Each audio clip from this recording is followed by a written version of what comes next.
Hey everybody, this is Robin from Roaming with Rover. We're going to continue on with reading Pride and Prejudice. I hope you're enjoying this reading, and I would appreciate it if you would subscribe to our channel. It doesn't cost anything, it helps us tremendously. And thumbs up, please. Volume 3, Chapter 9. Their sister's wedding day arrived, and Jane and Elizabeth felt for her probably more than she felt for herself. The carriage was sent to meet them, and they return in it by dinner time. Their arrival was dreaded by the elder Miss Bennets, and Jane more especially, who gave Lydia the feelings which would have attended herself, had she been the culprit, was wretched in the thought of what her sister must endure. They came. The family were assembled in the breakfast room to receive them. Smiles decked the face of Mrs. Bennet as the carriage drove up to the door. Her husband looked impenetrably grave, her daughters alarmed, anxious, and uneasy. Lydia's voice was heard in the vestibule. The door was thrown open, and she ran into the room. Her mother stepped forwards, embraced her, and welcomed her with rapture, gave her hand with an affectionate smile to Wickham, who followed his lady, and wished them both joy with an alacrity which showed no doubt of their happiness.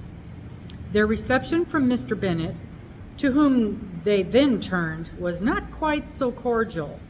His countenance rather gained in austerity, and he scarcely opened his lips. The easy assurance of the young couple, indeed, was enough to provoke him. Elizabeth was disgusted, and even Miss Bennet was shocked. Lydia was Lydia still, untamed, unabashed, wild, noisy, and fearless. She turned from sister to sister, demanding their congratulations, and when at length they all sat down, looked eagerly around the room, took notice of some little alteration in it, and observed with a laugh that it was a great while since she had been there. Wickham was not at all more distressed than herself, but his manners were also so pleasing that had his character and his marriage been exactly what they ought, his smiles and his easy address, while he claimed their relationship, would have delighted them all. Elizabeth had not before believed him quite equal to such assurance, but she sat down, resolving within herself to draw no limits in future to the impudence of an impudent man. She blushed, and Jane blushed, but the cheeks of the two who caused their confusion suffered no variation of color. There was no want of discourse. The bride and her mother could neither of them talk fast enough, and Wickham, who happened to sit near Elizabeth, began inquiring after his acquaintance in the neighborhood, with a good-humored ease which she felt very unable to equal in her replies. They seemed each of them to have the happiest memories in the world. Nothing of the past was recollected with pain, and Lydia led voluntarily to subjects which her sisters would not have alluded to for the world. "Only think of its being 3 months," she cried, "since I went away. It seems but a fortnight, I declare, and yet there have been things enough happening in that time. Good gracious, when I went away, I am sure I had no more idea of being married till I came back again, though I thought it would be very good fun if I was." Her father lifted up his eyes. Jane was distressed. Elizabeth looked expressively at Lydia, but she, who never heard nor saw anything of which she chose to be insensible, gaily continued, "Oh, mamma, do the people hereabouts know I am married today? I was afraid they might not, and we overtook William Goulding in his curricle, so I was determined he should know it, and so I let down the side glass next to him, took off my glove, and let my hand just rest upon the window frame so that he might see the ring. And then I bowed and smiled like anything." Elizabeth could bear it no longer. She got up and ran out of the room, and returned no more, till she heard them passing through the hall to the dining parlor. She then joined them soon enough to see Lydia, with anxious parade, walk up to her mother's right hand, and heard her say to her elder sister, "Ah, Jane, I take your place now, and you must go lower, because I am a married woman." It was not to be supposed that time would give Lydia that embarrassment, from which she had been so wholly free at first. Her ease and good spirits increased. She longed to see Mrs. Phillips, the Lucases, and all their neighbors, and to hear herself called Mrs. Wickham by each of them. And in the meantime, she went after dinner to show her ring and boast of being married to Mrs. Hill and the 2 housemaids. "Well, Mamma," said she, when they were all returned to the breakfast room, "and what do you think of my husband? Is he not a charming man? I'm sure my sisters must all envy me. I only hope that they may have half my good luck. They must all go to Brighton. That is the place to get husbands. What a pity it is, Mamma, we did not all go." "Very true, and if I had my will, we should. But my dear Lydia, I don't at all like your going off such a way. Must it be so? Oh, Lord, yes. There is nothing in that. I shall like it of all things. You and Papa and my sisters must come down and see us. We shall be at Newcastle all the winter, and I dare say there will be some balls, and I will take good care to get partners for them all." "I should like it beyond anything," said her mother. "And then when you go away, you may leave 1 or 2 of my sisters behind you, and I dare say I shall get husbands for them before the winter is over."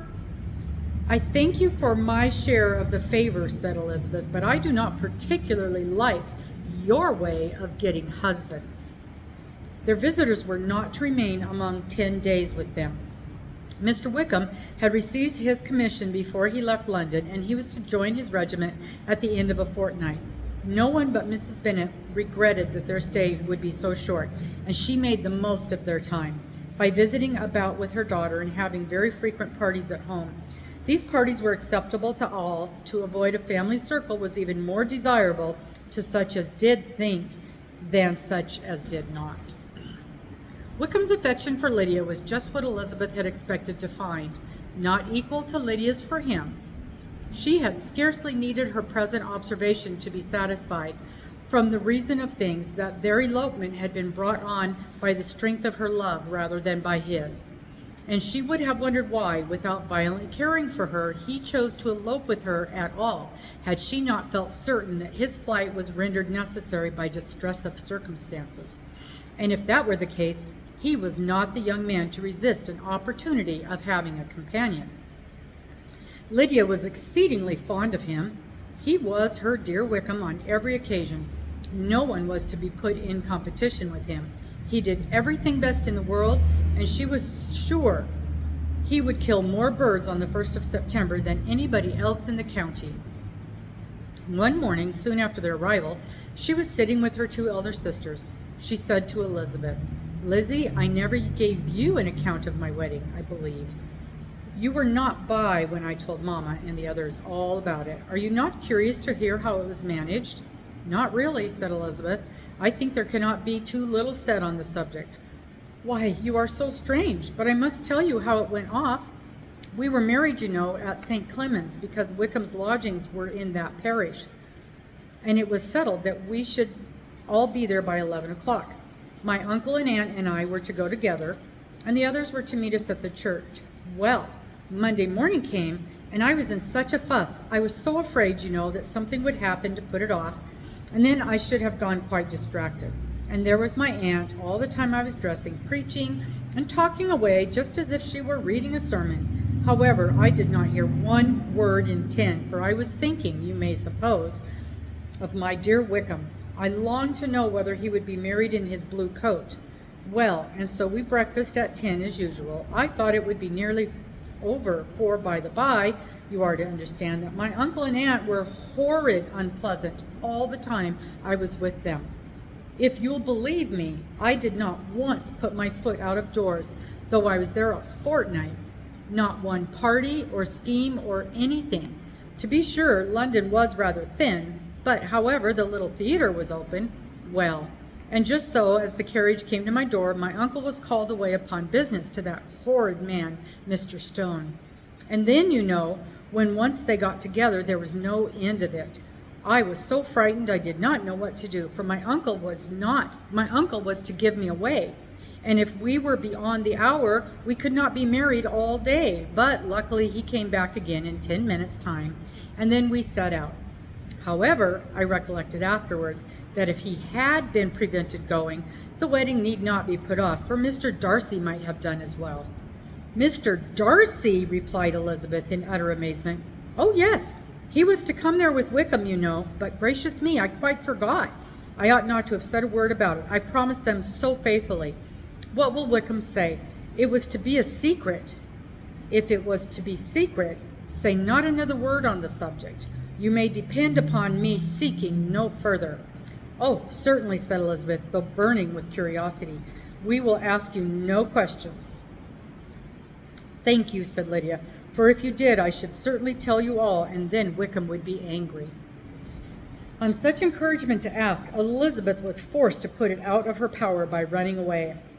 But to live in ignorance on such a point was impossible, or at least it was impossible not to try for information. Mr. Darcy had been at her sister's wedding. It was exactly a scene, and exactly among people where he had apparently least to do and least temptation to go.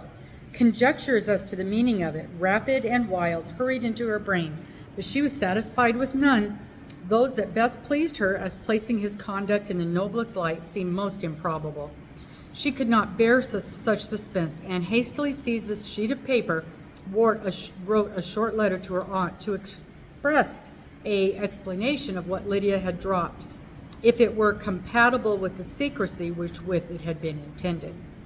You may readily comprehend, she added, what my curiosity must be to know how a person unconnected with any of us, and, comparatively speaking, a stranger to our family, should have been among you at such a time. Pray write instantly and let me understand it, unless it is for very cogent reasons to remain in the secrecy which Lydia seems to think necessary, and then I must endeavor to be satisfied with ignorance. Not that I shall, though, she added to herself, as she finished the letter, with my dear aunt, if you do not tell me in an honorable manner, I shall certainly be reduced to tricks and stratagems to find it out. Jane's delicate sense of honor would not allow her to speak to Elizabeth privately of what Lydia had let fall. Elizabeth was glad of it, till it appeared, whether her inquiries would receive any satisfaction, she had rather be without a confidant. Chapter 10. Elizabeth had the satisfaction of receiving an answer to her letter as soon as she possibly could. She was no sooner in possession of it than hurrying into the little copse where she was least likely to be interrupted. She sat down on one of the benches and prepared to be happy, for the length of the letter convinced her that it did not contain a denial. September 6th. My dear niece, I have just received your letter and shall devote this whole morning to answering it, as I foresee that a little writing will not comprise what I have to tell you. I must confess myself surprised by your application. I did not expect it from you. Don't think me angry, however, for I only mean to let you know that I had not imagined such inquiries to be necessary on your side. If you do not choose to understand me, please forgive my impertinence. Your uncle is as much surprised as I am, and nothing but the belief of your being a party concerned would have allowed him to act as he has done. But if you really are innocent and ignorant, I must be more explicit. On the very day of my coming home from Longbourn, your uncle had a most unexpected visitor. Mr. Darcy called and was shut up with him for several hours. It was all over before I arrived, so my curiosity was not so dreadful racked as yours seems to have been. He came to tell Mr. Gardner that he had found out where your sister and Mr. Wickham were, and that he had seen and talked with them both. Wickham repeatedly, Lydia once. From what I can collect, he left Derbyshire only one day after ourselves, and came to town with the resolution of hunting for them. The motive professed was his conviction of its being owing to himself that Wickham's worthlessness had not been so well known as to make it impossible for any young woman of character to love or confide in him. He generously imputed the whole to his mistaken pride, and confessed that he had before thought it beneath him to lay his private actions open to the world. His character was to speak for itself. He called it, therefore, his duty to step forward and endeavor to remedy the evil which had been brought on by himself. If he had another motive, I am sure it would never disgrace him.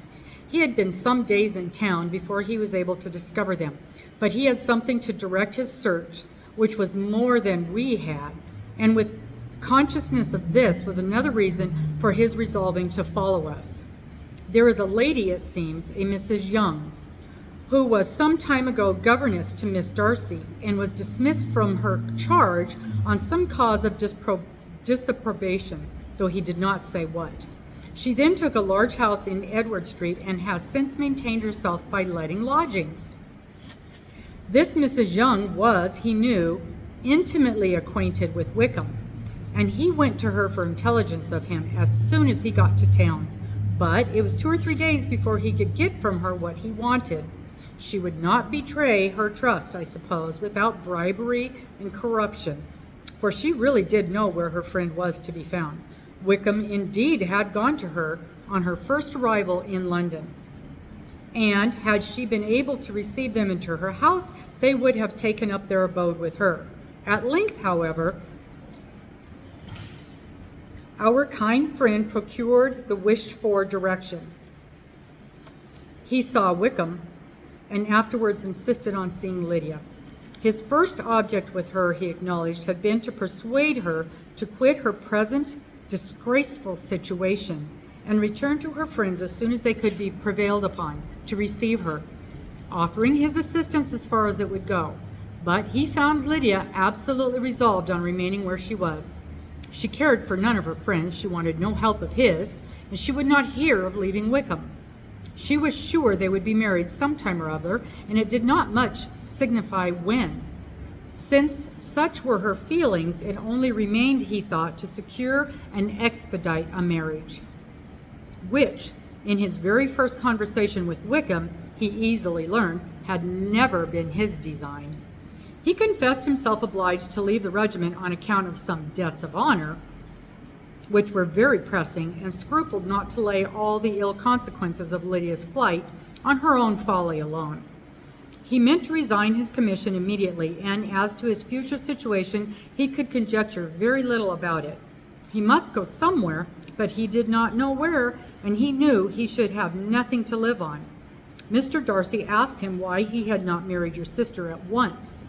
Though Mr. Bennet was not imagined to be very rich, he would have been able to do something for him, and his situation must have been benefited by marriage.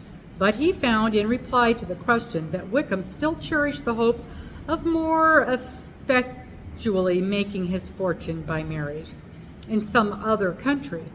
Under such circumstances, however, he was not likely to be proof against the temptation of immediate relief. They met several times, for there was much to be discussed.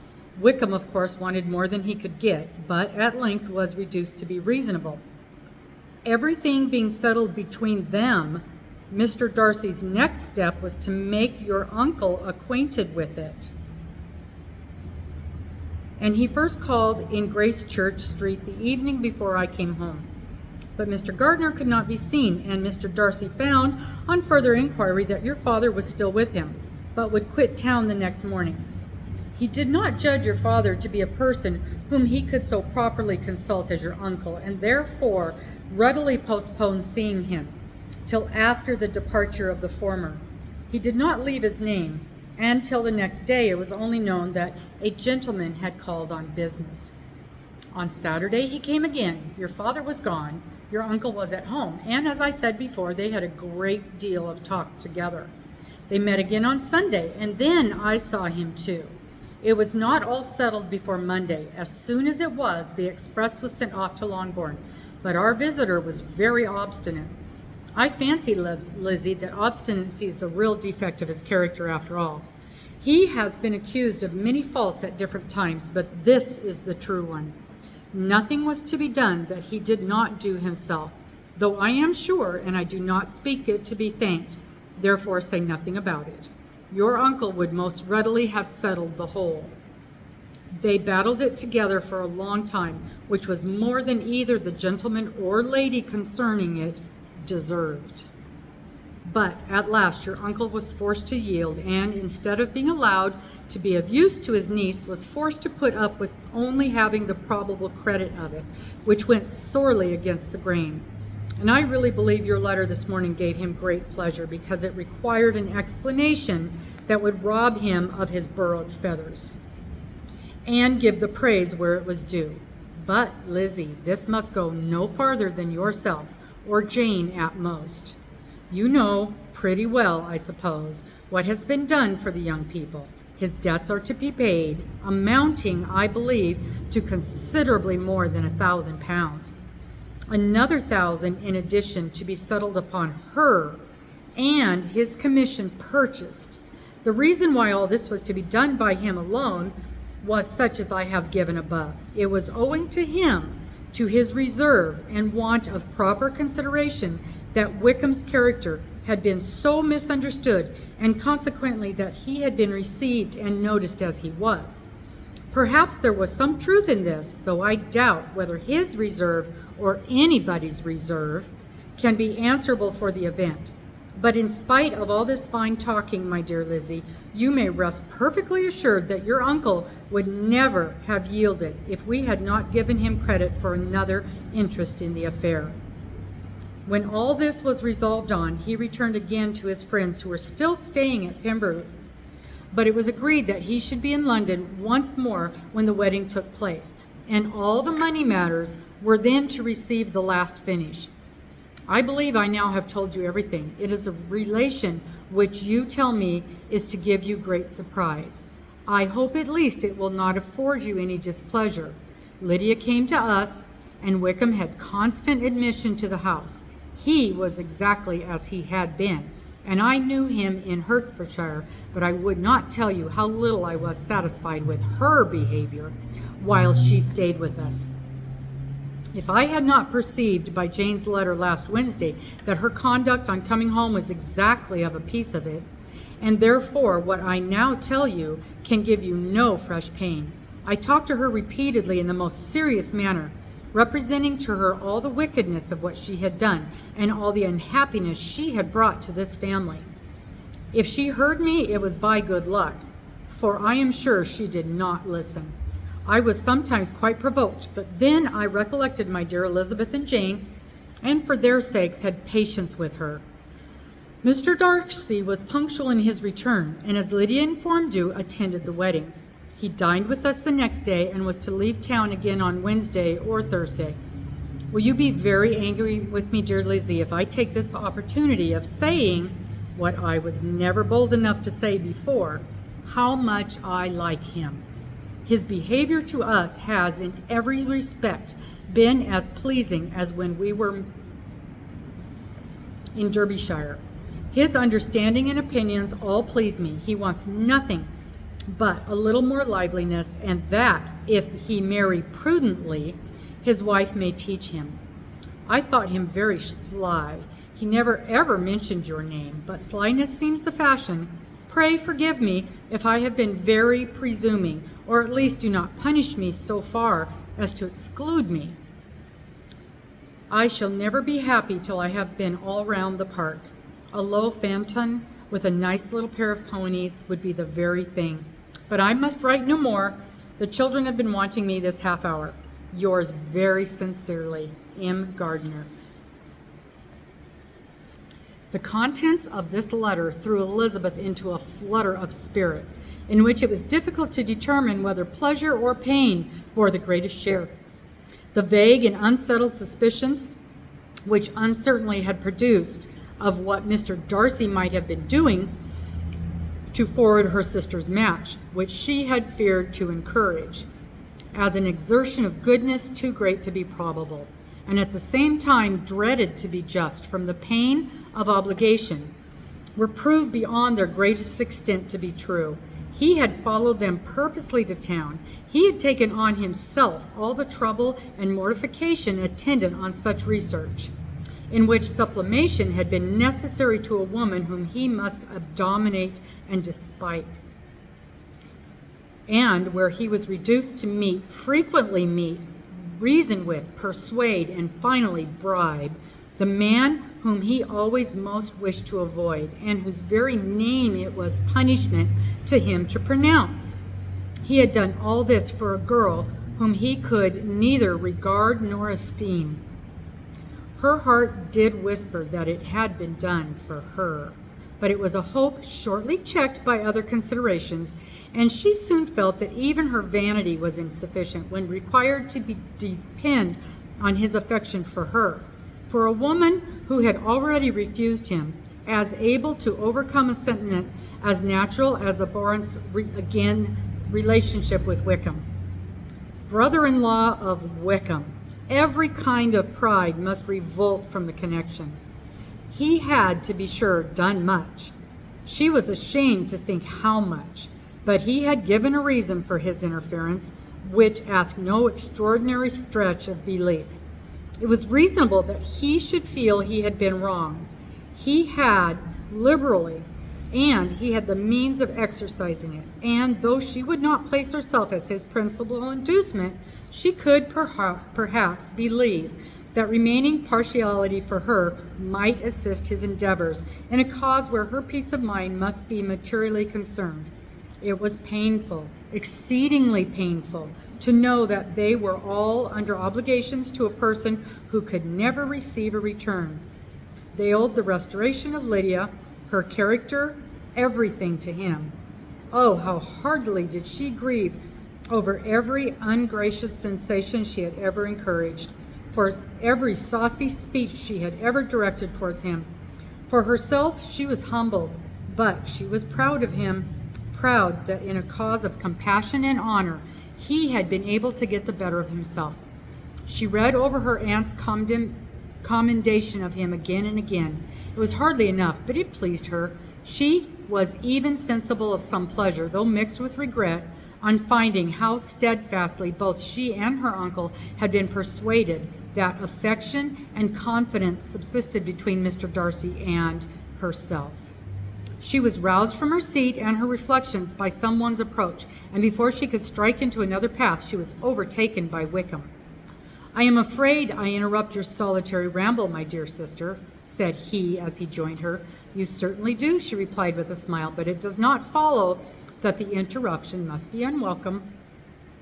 "I should be sorry indeed if it were. We were always good friends, and now we are better." "True. Are the others coming out?"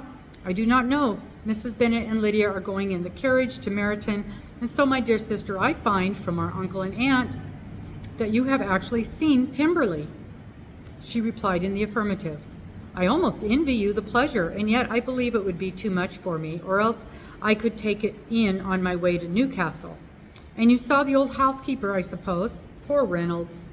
She was always very fond of me, but of course she did not mention my name to you." "Yes, she did." "Oh, and what did she say?" "That you were gone into the army, and she was afraid had not turned out well." "At such a distance as that, you know, things are strangely misinterpreted." "Certainly," he replied, biting his lips. Elizabeth hoped she had silenced him, but he soon said, "I was surprised to see Darcy in town last month. We passed each other several times. I wonder what he can be doing there." "Perhaps preparing for his marriage with Mrs. de Bourgh," said Elizabeth. "It must be something particular to take him there at this time of year." "Undoubtedly. Did you see him while you were at Lambton? I thought I understood from the gardeners that you had." "Yes, he introduced us to his sister." "And do you like her?" "Very much." "I have heard indeed that she is uncommonly improved within this year or two. When I saw her last she was not very promising. I am very glad you liked her. I hope she will turn out well." "I dare say she will. She has got over the most trying age. Did you go by the village of Kimpton?" "I do not recollect that we did." "I mention it because it is the living which I ought to have had. A most delightful place, excellent parsonage house. It would have suited me in every respect." "How should you have liked making sermons?" "Exceedingly well. I should have considered it as part of my duty, and the exertion would soon have been nothing. One ought not to repine, but, to be sure, it would have been such a thing for me. The quiet, the retirement of such a life would have answered all my ideas of happiness. But it was not to be. Did you ever hear Darcy mention the circumstance when you were in Kent?" I have heard from authority, which I thought as good, that it was left you conditionally only, and at the will of the present patron. You have, yes, there was something in that. I told you so from the first day, you may remember. I did hear, too, that there was a time when sermon making was not so palatable to you, and it seems to be at the present that you actually declaring your resolution of never taking orders, and that the business you had been comprised accordingly.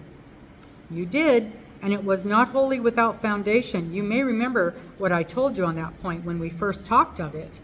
They were now almost at the door of the house, for she had walked fast to get rid of him, and unwilling, for her sister's sake, to provoke him, she only said in reply, with a good-humored smile, "Come, Mr. Wickham, we are brother and sister, you know. Do not let us quarrel about the past. In future, I hope we shall always be of one mind." She held out her hand. He kissed it with affectionate gallantry, though he hardly knew how to look, and they entered the house.